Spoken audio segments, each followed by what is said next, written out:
योऽन्तः सुखोऽन्तरारामस्तथान्तर्ज्योतिरेव यः स योगी ब्रह्मनिर्वाणं ब्रह्मभूतोऽधिगच्छति।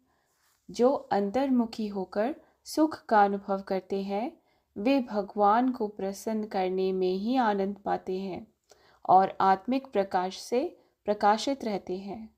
ऐसे योगी भगवान में एकीकृत हो जाते हैं और भौतिक जीवन से मुक्त हो जाते हैं। आंतरिक प्रकाश दिव्य ज्ञान है जो भगवान की कृपा द्वारा हमारे भीतर अनुभूति के रूप में तब प्रकट होता है जब हम भगवान के शरणागत हो जाते हैं। लभन्ते ब्रह्मनिर्वाणम् ऋषयः क्षीणकल्मषाः छिन्नद्वैतायतात्मानः सर्वभूतहिते रताः। वे पवित्र मनुष्य जिनके पाप धुल जाते हैं और जिनके संशय में जाते हैं और जिनका मन संयमित होता है, वे सभी प्राणियों के कल्याणार्थ समर्पित हो जाते हैं तथा वे भगवान को पा लेते हैं और सांसारिक बंधनों से भी मुक्त हो जाते हैं। काम क्रोध वियुक्तानां यतीनां यतचेतसाम् अभितो ब्रह्मनिर्वाणं वर्तते विदितात्मनाम्। ऐसे सन्यासी भी जो सतत प्रयास से क्रोध और काम वासनाओं पर विजय पा लेते हैं एवं जो अपने मन को वश में कर आत्मलीन हो जाते हैं, वे इस जन्म में और परलोक में भी माया शक्ति के बंधनों से मुक्त हो जाते हैं। स्पर्शान् कृत्वा बहिर्बाह्यां चक्षुश्चैवान्तरे भ्रुवोः प्राणापानौ समौ कृत्वा नास्याभ्यन्तरचारिणौ यतेन्द्रियमनोबुद्धिर्मुनिर्मोक्षपरायणः विगतेच्छा भयक्रोधो यः सदा मुक्त एव सः। समस्त बाह्य इंद्रियां सुखों के विषयों का विचार न कर अपनी दृष्टि को बाहों के बीच के स्थान में स्थित कर नासिका में विचरने वाली भीतरी और बाहरी श्वासों के प्रवाह को सम करते हुए इंद्रिय, मन और बुद्धि को संयमित करके जो ज्ञानी कामनाओं और भय से मुक्त हो जाता है वह सदा के लिए मुक्त हो जाता है। भोक्तारं यज्ञतपसां सर्वलोकमहेश्वरं सुहृदं सर्वभूतानां ज्ञात्वा मां शान्तिमृच्छति। जो भक्त मुझे समस्त यज्ञों और तपस्याओं का भोक्ता, समस्त लोकों का परम भगवान और सभी प्राणियों का सच्चा हितैषी समझते हैं, वे परम शांति प्राप्त करते हैं। श्लोक 24 से 29 तक। और भगवान अब हमें ध्यान की जो विधि है, प्रैक्टिस है, वो भी समझाएंगे, जो प्योर वेदांत में मूल ध्यान है। उसमें कि आपकी चेतना जो बाहर जा रही थी वो अंदर आएगी अब पूरे रूप से। तो भगवान श्लोक 24 में शुरुआत करते हैं कि जो स्वयं में ही सुख का अनुभव करते हैं, स्वयं में आनंदित रहते हैं, वो परमेश्वर को जानते हैं अंदर भाव से और उनमें ही प्रसन्न रहते हैं।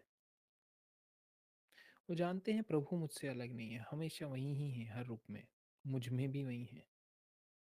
और वो उनकी जो आंतरिक या आत्मिक प्रकाश है, उसी से ही प्रकाशित रहते हैं। So it's the divine knowledge. यहाँ पे एक्चुअल प्रकाश की बात नहीं हो रही है जो लोग कुछ एक्सपीरियंस करते हैं कुंडलिनी मेडिटेशंस में, because that is also an experience. उसे हम कई बार लाइट मेडिटेशन भी कहते हैं, क्योंकि वो होता क्यों है, जब आप पहली जो ऊर्जा बाहर जा रही थी आंखों से, जब आप अंदर देखेंगे तो बहुत सारे लोग त्रिनेत्र पे फोकस करते करते उन्हें वाइट लाइट दिखेगी बहुत कई बार, क्योंकि because they are kind of calling the pure consciousness which is beyond everything. लेकिन वो भी एक एक्सपीरियंस है, तो वो भी कुछ समय रहेगा, वो चला जाएगा। इसी से ही आगे जो लाइट मेडिटेशंस चलती हैं आजकल, बहुत चलती हैं, वो इन्हीं ही इसी एक्सपीरियंस की आगे एक्सटेंशन है कि आपको वो रोशनी दिखाते रहेंगे कि कहीं ना कहीं वो अंदर से भी रोशनी दिख जाए। तो लेकिन जो यहाँ पे बात हो रही है वो आत्मिक प्रकाश की है, वो आत्मज्ञान की है, कि वो हर जगह वो स्वयं को ही देख रहे हैं। वैसे योगी हमेशा प्रभु के साथ एक हैं, और जो भी भौतिक संसार है ना, उनसे वो मुक्त रहते हैं।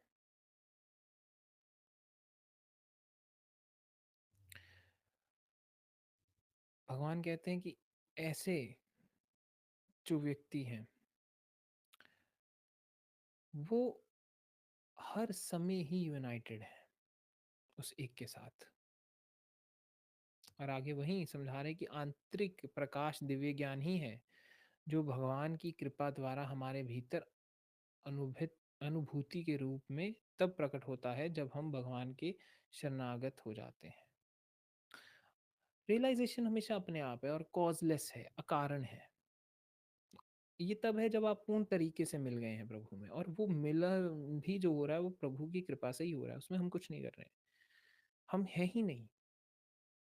तो ज़्यादा से ज़्यादा जो व्यक्ति समर्पण में घटता जाएगा, डूबता जाएगा, वो गोविंद में डूबता डूबता गोविंद ही हो जाएगा, और कोई बचेगा ही नहीं। वे पवित्र मनुष्य जिनके पाप धुल जाते हैं और जिनके संशय मिट जाते हैं और जिनका मन संयमित होता है, वे सभी प्राणियों के कल्याण पाठ समर्पित हो जाते हैं। और ये जो कल्याण भाव है अपने आप आता है,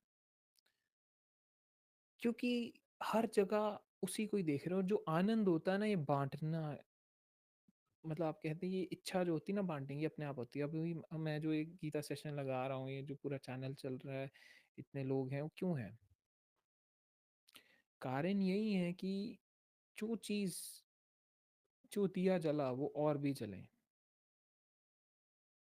जो आनंद घटा वो बाकियों में भी घटे। क्योंकि जितने ज्यादा होंगे, जितने ज़्यादा रियलाइज़ होंगे, वो और ज़्यादा लोगों को रियलाइज़ करेंगे। ये ऐसे ही जो चेन रिएक्शन चलता रहता है, और इसमें ऐसा नहीं कि मेरा कोई डिज़ायर अपनी, इट्स जस्ट हैपनिंग, और जो हो रहा है वो चल ही जा रहा है।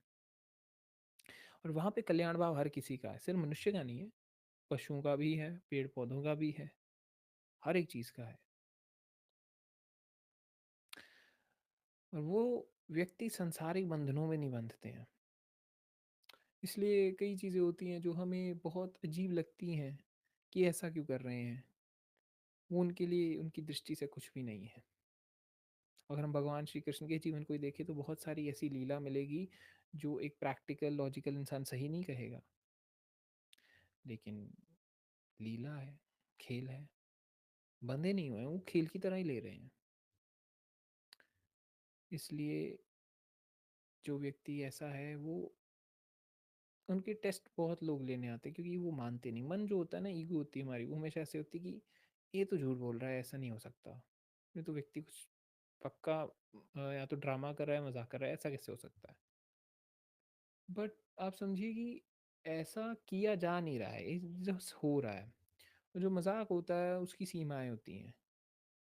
इसी कारणवश कई व्यक्ति ना टेस्ट लेने के लिए, कई सारे ऐसे जो जीवन मुक्त हुए हैं, और शायद भगवान श्री राम महर्षि रमन के साथ भी हुआ है एक बार ऐसा, कि कुछ व्यक्ति उनका टेस्ट लेने के लिए उन्हें कुछ ऐसा खिला गए जिनसे कि वो थोड़े बीमार पड़ गए, और कई बार लेते हैं। अब आत्मज्ञान का शारीरिक चीज से क्या लेना देना? वो तो कह ही रहे हैं ये भौतिक शरीर है, और ये इसकी जो भी इसके ऊपर लगेगा ना, जो नेचर है वो बंधा हुआ है, शरीर भी बंधा हुआ है। तो अगर आप उसे मारने जाएंगे, काटने जाएंगे, तो लहू आत्मज्ञानी का भी बहेगा। ऐसी बात नहीं है। पर वो ज्ञान ये सारा आंतरिक है, बहुत आंतरिक चीज है। तो उस चीज के को आप ऐसे तोल नहीं सकते। कोई ऐसा वो कैलकुलेटर तो है नहीं कि पता लगा लें कि ये आत्मज्ञानी है कि नहीं। तो इसका जो सबसे बढ़िया जो ढंग निकाला गया कि वो तो उनके जीवन जीने का जैसे ढंग है वैसे ही पता लगेगा। लेकिन जीवन जीने का ऐसा पता कैसे लगेगा? तो पुराने समय में जब गुरुकुल वगैरह होता था ना, तो गुरु के पास ही रहते थे शिष्य। पूरा उनका जो आश्रम होता था, तो वो गुरु से सिर्फ जो गुरु सिखाता था, पढ़ाता था, उससे नहीं सीखते थे। गुरु जैसे जीवन जी रहा है उससे भी सीख रहे हैं वो चीज़। और ऑफ कोर्स द प्रेजेंस जो होती है ना, जो आगे अगर हम ऊर्जा की बात करें, शक्तिपात हमें बढ़ती है, तो वो उसी से ही, गुरु से ही आ रही है। और गुरु जो कि चेतना स्वरूप हो चुका है। भगवान कैसे कहते हैं, ऐसे सन्यासी भी जो सतत प्रयास से क्रोध और काम वासनाओं पर विजय पा लेते हैं। ये कहीं ना कहीं आप कह लीजिए हठ योगी हैं जो, हालांकि बाकी साधक भी प्रयास करते हैं, तांत्रिक भी एक ढंग से प्रयास ही कर रहे हैं, साधना में ही है। लेकिन यहाँ जो ज़्यादा सूटेबल एग्जाम्पल है वो हठ योगियों के साथ मैं कहूँगा ज़्यादा रिलेट करेगी। और जो अपनी मेहनत से हम्म, इन वासनाओं से, क्रोध से पूर्ण तरह से मुक्ति पा लेते हैं, अपने मन को वश में कर लेते हैं और आत्मलीन हो जाते हैं, संपूर्ण में गिरते हैं, जो स्वयं में आते हैं, वो व्यक्ति हर संसार में मुक्त है। कभी किसी बंधन में नहीं आ रहे हैं, जुड़े ही नहीं, क्योंकि कर्ता भाव ही नहीं है। जुड़ने के लिए कर्ता भाव चाहिए। कर्ता भाव नहीं रहा, सेल्फ इमेज नहीं रही, तो जुड़ेंगे कैसे? अब किसी ने कुछ समय पहले पूछा था कि सर आत्मज्ञान एक बार हो जाता है या हर जन्म में लेना पड़ता है? नहीं, एक ही बार हो जाता है, हो ही जाता है। फिर इसका कोई रिवर्सल नहीं होता कि एक बार हो गया वापस रिवर्स हो जाएगा। ये कोई कार्ड नहीं है जिसका बार बार रिन्यूअल होना होता है। ये चीज़ है, एक बार घट गया तो घट ही गया। पीडियोस्पेंसकी ने गुरजीएफ को जब दूसरे ढंग में बर्ताव करते हुए देखा, तो उसे एक बार डाउट हो गया कि ये व्यक्ति सही मायनों में सेल्फ रियलाइज्ड है भी कि नहीं, कि यह बुद्ध है या सिर्फ मजाक कर रहा था। लेकिन गुरु ने वहाँ ओस्पेंसकी को, जो जोड़ था ना, जो मोह था ओस्पेंसकी का गुरुजीएफ के प्रति, वो तोड़ना था। क्योंकि कई बार जब शिष्य गुरु को लगता है कि अब चल सकता है, तैयार हो रहा है, तब गुरु वो उसका जो बंधन होता है ना आखिरी उसके साथ जुड़ा, वो भी काट देता है। गुरुजीएफ के अलग ढंग थे। अगर उस ढंग को ओस्पेंसकी समझ जाता तो शायद बात बन जाती, लेकिन समझा नहीं। समझा नहीं। कई बार गुरु शिष्य को इसलिए भी भगा देता है ताकि उसका ही कल्याण हो, क्योंकि वो देखता अगर ये ज्यादा जुड़ गया तो सिर्फ जुड़ा ही रह जाएगा। तो वैसी हालत हो जाती जैसी आनंद और बुद्ध में। आनंद इतनी उम्र, इतने साल बुद्ध के साथ ही जुड़ा रहा। तो बुद्ध ने कहा कि तुम्हारी मुक्ति आनंद तभी होगी जब मैं चला जाऊंगा। जब तक मैं नहीं जाऊंगा तब तक, क्योंकि तुम मुझसे इतने जुड़ गए हो, वही बाधा बन गया है। और वैसा ही हुआ। इसलिए जब आप कह लीजिए कि पहली जो काउंसिल थी ना बूढ़ियों की, तो वो जब बनी तो आनंद को अलाउ नहीं किया गया कि वो उसमें जो लिखे जा रहे थे ना, ये सारे कैनन, पाली कैनन, जो स्क्रिप्चर लिखे जा रहे थे, उसमें फिर अलाउ नहीं किया गया आनंद को। वो जब आनंद पहुंच गया था, जब वो पहुंचा है तब की बात है, क्योंकि करीबी बहुत था, मुंह में बहुत था। इसलिए कई बार कई चीज़ें तोड़नी पड़ती हैं। ढंग समझ नहीं आते हैं क्योंकि हम मन से चलते हैं। लेकिन गुरु को हमेशा एक बिगर पिक्चर देखनी पड़ती है कि फ़ायदा कहाँ हो रहा है। एक और कहानी ऐसी आती है कि यूजी कृष्णमूर्ति महर्षि रमन से मिलने गए, तो पूछते हैं कि क्या आप मुझे आत्मज्ञान दे सकते हैं, आप क्या परम दिलवा सकते हैं? यूजी कहते हैं महर्षि रमन को, वो कहते हैं तो यार तुम ग्रहण कर सकते हो, क्या तुम ग्रहण कर सकते हो? वो मांग रहा है, ये कहते हैं कि वो उससे बड़ा अजीब लगता है, वो चला जाता है। यूजी ने बहुत ट्राई की, बहुत सारी चीज़ें, और अंत में जब छोड़ दी, बिल्कुल ही अलग हो गया, बिल्कुल ही दूर ही चला गया सब चीज़ों से, साधनाओं से, गुरुओं से। इसलिए उनका जो स्टांस मिलेगा ना रियलाइजेशन के बाद, बहुत एंटी गुरु है।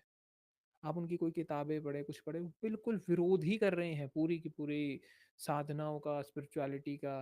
लेकिन एक और बात समझिए, वो व्यक्ति ने खुद 25-30 साल साधना की, और फिर व्यक्ति अंत में उन्हें मना कर रहा है। पक चुका था वो व्यक्ति, बहुत पक चुका था। इसीलिए घट गया, क्योंकि उसने छोड़ ही दिया था, छोड़ ही दिया था, मुक्ति वगैरह चाहिए, मेहनत बहुत की, बहुत मेहनत की, पर छोड़ दिया। ये बात बनी।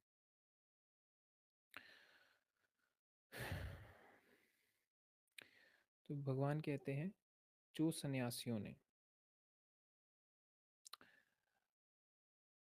जो व्यक्ति वासना और क्रोध से मुक्त हो चुके हैं अपनी साधना के चलते, उससे अलग हो चुके हैं, अपने मन को गिरा दिया है और आत्मलीन हो गए हैं, वो व्यक्ति हमेशा सदैव मुक्त रहेंगे, वो बंधेंगे नहीं।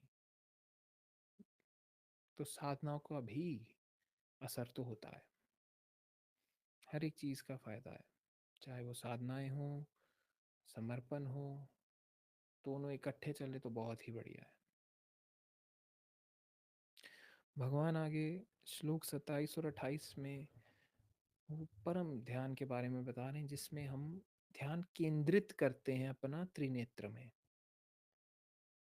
जो माथे का बीच का पॉइंट है, आईब्रोज के बीच का पॉइंट है, जहाँ पे सांसें भी रुक जाती हैं। आप इस ध्यान को दो तीन ढंग से कर सकते हैं। हम्म? एक तो है कि आप जैसे एक आसन में बैठ गए हैं, सिद्धासन में बैठ गए हैं, सुखासन में बैठ गए हैं, हाँ, या आप कह लीजिए किसी और आसन में भी जो भी ऐसा सिमिलर है ना, उसमें बैठ गए हैं। तो वहाँ पे भी, क्योंकि आप बैलेंस्ड हैं, आसन का जो मूल चीज़ है वो यही है कि वो आपको बैलेंस कर रही है, आपको बैलेंस कर रही है, आपको एकाग्र लेके आ रही है, आपके शरीर को, आपकी स्पाइन को और आपके सेंटर्स को, एनर्जी सेंटर्स हैं जो, जिन्हें हम कुंडलिनी कहते हैं। तो वो नॉर्मली आप सिद्धासन, जिसमें व्यक्ति आप कह लीजिए कि दोनों जो पैर हैं, जिसे हम कहते हैं क्रिस क्रॉस लाते करके बैठ गया व्यक्ति, व्यक्ति वैसे बैठ सकता है, या नॉर्मल सुखासन में जैसे चौकड़ी मार कर बैठ जाता है, या फिर आप पद्मासन में भी बैठ सकते हैं। तो वो डिपेंड करता है। या फिर कोई व्यक्ति अगर नहीं बैठना चाह रहा है तो कोई बात नहीं, आप शवासन में भी इस चीज़ को उपयोग में लेके आ सकते हैं, आप खड़े खड़े भी इस चीज़ को उपयोग में लेके आ जा सकते हैं, वज्रासन में भी लेके आ सकते हैं। डिपेंड करता है जैसी स्थिति है। आप अभी जैसे मैं चेयर पे बैठा हूँ, तो अगर आप मात्र आंखें बंद करके आईब्रोज के बीच का जो पॉइंट है वहां पे ध्यान देंगे सारा, ना कुछ बोलेंगे ना सोचेंगे, और सांसें भी रोक लेंगे, तो होगा ऐसे कि जैसे कुछ समय के लिए सारी इंद्रियां के जो अटेंशन बाहर है वो अंदर आनी शुरू हो गई है। ये चीज़ आसान लग रही है नहीं, बहुत साधना मांगती है चीज़। सांसें भी रुक जाएंगी, बैलेंस आउट हो जाएगा सब कुछ। क्योंकि जो केंद्रित ध्यान पहले भाव में जा रहा है, विचार में जा रहा है, और चीज़ों में जा रहा है ध्यान, अब वो सारा ध्यान वापस केंद्रित होके स्वयं में गिर रहा है।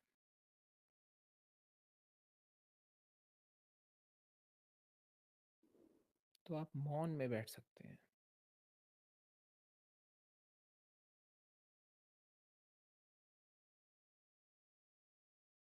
इसलिए आप पाएंगे कि कई योगियों को देखा होगा, और मैं भी कई बार, जैसे कि कुंडलिनी बहुत राइज होती है energy, because when it hits your third eye, तो आंखें जो होती हैं जो सामने हैं, वो ऊपर चली जाएंगी, इसलिए वो आपको जो आई बॉल्स हैं वो दिखेंगे नहीं। ऐसा लगेगा बहुत ध्यान में, हाँ वो ध्यान में है व्यक्ति, परम ध्यान में है, क्योंकि चेतना अंदर चली गई।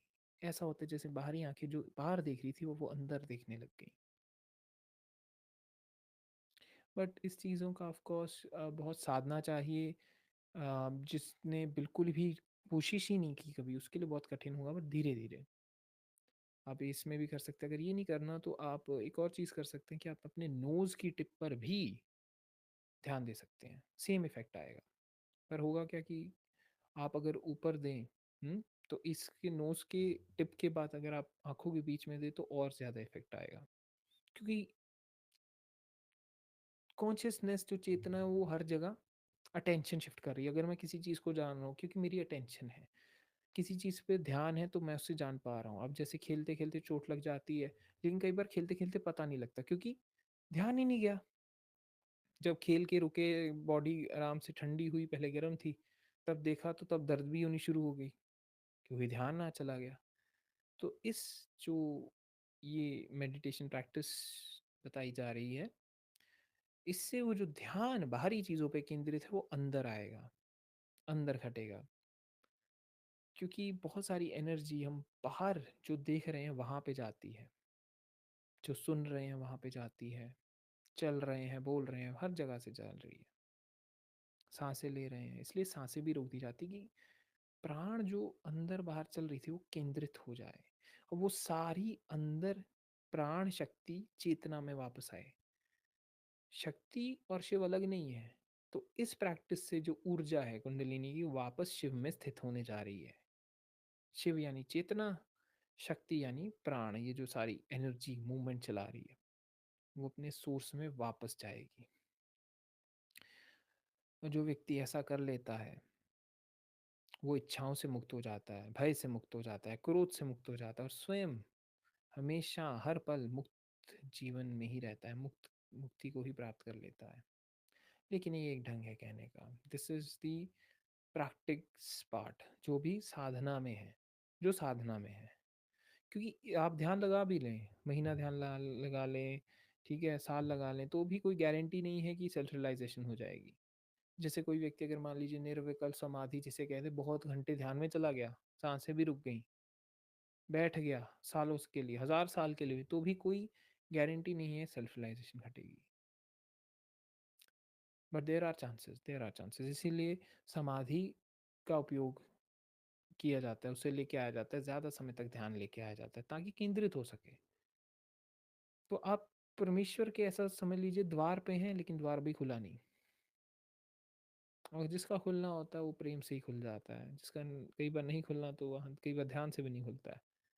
तो इसलिए जो साधना और समर्पण इकट्ठे चलते रहते हैं, क्योंकि जब व्यक्ति बहुत थक जाता है ना साधना करके, ध्यान करके, बहुत ज्ञान लेकर, तो उसे अंत कहा जाए समर्पण कर दो, मुक्ति नहीं हो रही तो नहीं ही होगी, ऐसी ही मर्जी, जो प्रभु की मर्जी वैसे भालो, इसलिए कर दो, पूर्ण रूप से आप समर्पण कर दो, फिर ही कहीं सही मायनों में चांस बनता है कि व्यक्ति जा सकता है, पहुंच सकता है। क्योंकि जैसा मैंने कहा हमेशा, रियलाइजेशन तो हमेशा प्रभु के हाथ में ही है।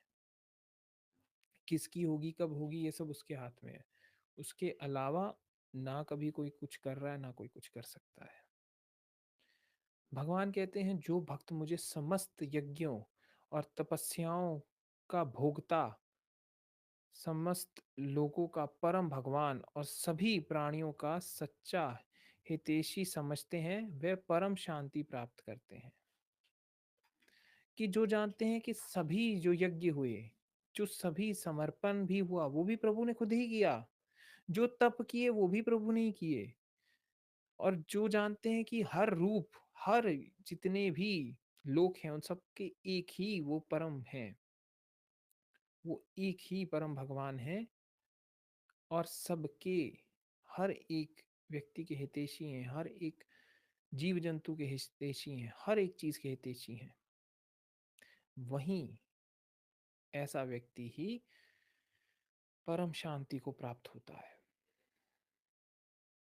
वही है ना कि हर जगह प्रभु को ही देखो, प्रभु के बिना और कोई है ही नहीं, सिर्फ प्रभु को ही देख रहे हैं, प्रभु ही प्रभु है, प्रभु बिना और कोई नहीं, पूर्ण रूप से उसी को ही देखा जा रहा है। जब ऐसी स्थिति आ जाएगी वो व्यक्ति ऐसे ही पहुंच जाएगा सहज भाव में, क्योंकि वो व्यक्ति मुक्ति को भी छोड़ देगा। वो उसके मन में ऐसा ही होगा कि जब पूर्ण प्रभु ही आ रहे हो तो मुक्ति किसे चाहिए।